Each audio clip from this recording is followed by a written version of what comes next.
મિત્ર જો આપણા રાવણ આવી ગયા છે, જુઓ તમે જોવો છો તો રાવણા કેવા સુપર છે, કોમેન્ટ કરો બધાય. અરે રાવણા જ વિજ્ઞાન આવ્યો આપણે જુઓ ટબ્બા રાવણા એક નંબર,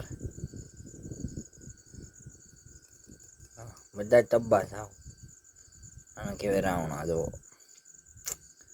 રાવણાને આપણે ચાહડી બદલી ગઈ છે, જુઓ છે રાવણા એક નંબર આવશે. રાવણા વિજ્ઞાન આવ્યા છે આપણે એને કોમેન્ટ કરશો સડક જો કેવાક રાવણા તમને હારા લાગ્યા છે, કોમેન્ટ કરો બધાય. જય મિત્રો બધાય એટલે કોમેન્ટ કરો. જો રાવણા આપણા વિડીયો સારા લાગે તો ફોલો કરો, શેર કરો. જય માતાજી બધાને.